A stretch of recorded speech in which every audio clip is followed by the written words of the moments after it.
everybody, welcome to our YouTube wine channel, VVB. I'm your host Kevin Ho, and today we have a special guest, Roberto Cioaca, sitting next to me. He is, a Romanian who's living in Hong Kong. He's a very well-respected wine importer. Thank you. How long have you been living in Hong Kong? 12 years already. 12 years already? Yeah. So you're a permanent resident of Hong Kong? Since a few good years already, yes. And actually, his wife speaks perfect Cantonese. So Indeed, yes, so this guy is through and through a Hong Konger. Yeah, I'm very comfortable. So today we'll be talking about some Romanian wines. Yep. Before that, okay, you've been importing Italian wines to Hong Kong, right? Yes. Mostly. Most of my wines are Italian, but because I'm Romanian and because we are all a little bit patriotic, right? Yeah. I wanted to have some Romanian wines here for the Romanian community, which is not that big. It's quite small. It's quite small as a community, as you know. But we like to gather together sometimes, and it's nice to have a glass of wine from home, right? Yeah, of course. That was the reason I started importing Romanian wines maybe 7 years ago. Yeah. But before that, before living in Hong Kong, you were living in Switzerland. Yes. And you had an importation company for Romanian wines in Switzerland, specifically, right? yes. I was the first Romanian wine importer in Switzerland. And it worked quite well because Swiss are very passionate about wines. They are very curious to discover new wines, new grapes. And I tried to bring from Romania wines based on and made out of local grapes, mainly. So that's why we have all local grapes lined up today. Yes, exactly. So let's get to the wines. I mean, the first wine, how would you pronounce that? Feteasca Alba. Okay, Feteasca Alba, which is the predominant white grape of Romania. And this winery, can you tell us a little bit about this winery? The name of this winery is Tohan, right? Tohan. And because I've never heard of this winery. It's actually one of the oldest houses in Romania. They're producing wine since a little bit more than 200 years. I see. It was a very old domain that was nationalized by the communists. You remember how exactly how it happened in the East. And then it became a sort of cooperative. The focus was on the quantity rather than on the quality, and the Soviet style. Exactly, because the main market was actually USSR. So the wines were designed to please a sort of a Russian palate, which means white with a certain level of sugar, including the reds. So you would probably have Cabernet Sauvignon late harvest if you ever heard something like that. Of course, yeah. And the one thing about Romanian whites, why the bottles always clear bottles rather than, say, with other wines we have some colored bottles, tinted bottles? I think it's a choice of a producer. Not all of them are like that. But most of them. If you remember the wines from Halewood that we used to taste together, bottles were different and the color of the bottle was different. I think it's a personal choice of the company. Because my experience with the Romanian wine is that most of the whites are like that. But it's actually good sometimes because you can see the color of the white. So this is what they want. When the color is very deep, probably you want to avoid it. Yeah. Unless it's a sweet wine. Exactly. Yeah. So getting back to Tohan, everything in Romania was privatized after the change of regime in 1989, and since then everything, like I said, is private. They had huge investments in the wine industry, which is a big industry for Romania, and quality increased every year, harvest by harvest. The knowledge was always there because we are making wine in Romania since thousands of years, right? The grapes were there. This is one of the companies that focuses on local grapes, so I think it's very interesting to discover them. Yes, it's not the biggest producer in Romania, and they don't export much, but their wines are not that bad at all, actually. So the first one we're going to try is the Moșia de la Tohan. Exactly. Okay, let's give a test drive. The nose is very pleasant. The nose is very pleasant. It's very floral. Very floral, yeah. So what are the characters of our Feteasca Alba? Feteasca Alba wines are mainly very floral character. There is a good fruit and usually a good level of acidity, but the floral character, it's typical for the grape. would you say it's a light body grape or is it a medium body grape? Or I think it's a lightish. lightish. But yeah, yeah. Okay. Let's see. So it's the vintage is 2019. Yes, So it's they're it's fresh. very fresh. Yeah.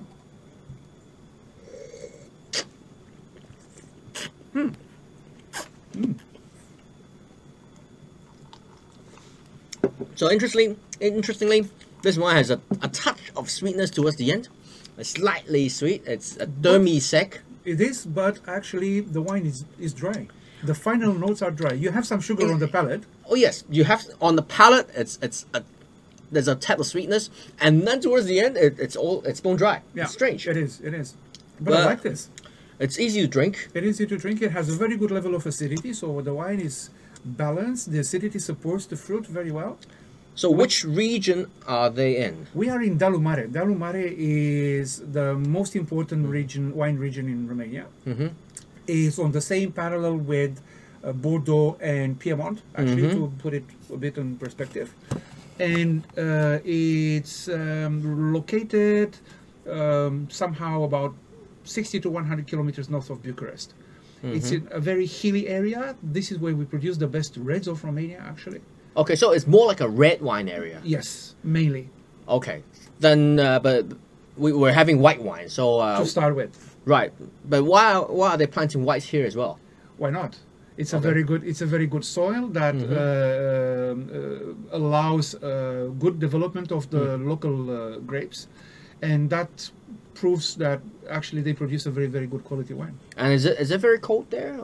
Can you get how No, cold? in can that it get? in that region, typical summer would be 35 degrees. Okay. Very dry. Most of the rain it's in spring, the way it should be. Actually, it's very good for the wine.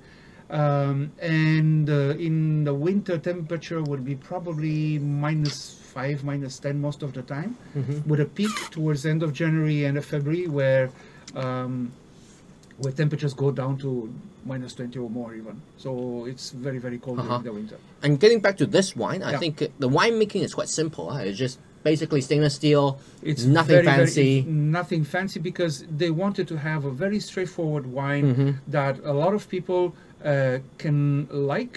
People that are not looking for very complex wines. For this is an everyday wine, a wine by glass that goes everywhere, very well. I would say. So it should be a restaurant. Exactly. I mean, house wine level. This is the target actually. Okay. Yes. Well, it's actually Yeah, I very like it nice. quite much. Yeah. Yeah. It's very clean, and it's not a complex wine, and they don't try too hard. The problem with a lot of wines is that when it's not an expensive wine, they try a little bit too hard to pretend I know. to be an expensive wine, right? It seems that is not the case for this. This Not at producer. all. I like it. I actually like this Yeah. wine. Yeah. Okay, let's move on to the second one. Yes.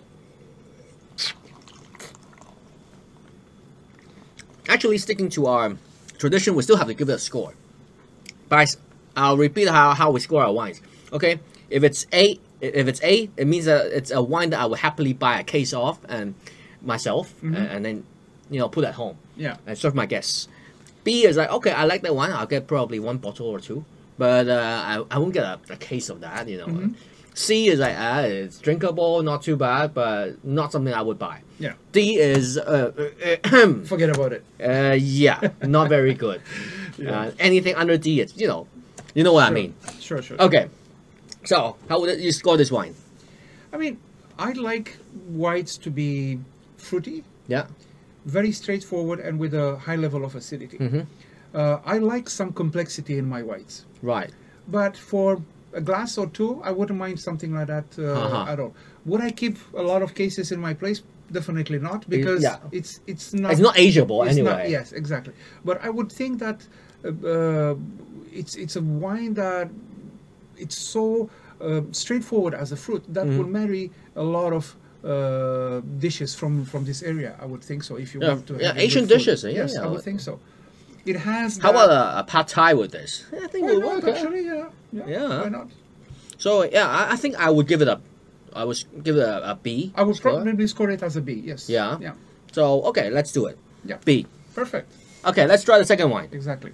So the second wine is still called the Moshia de la Tohan. But it's another range. Special reserve. Yeah. which sounds more expensive.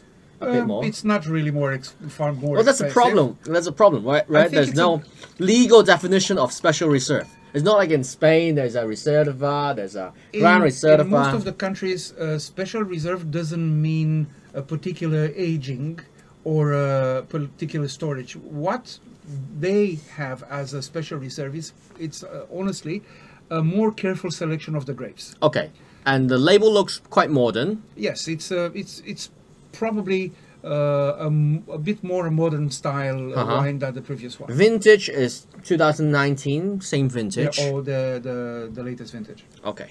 Let's say. Okay, on the nose, it's not as pungent. It's not as big as the other one. Yeah, as the other one. And I can guess that it's a bit more dry.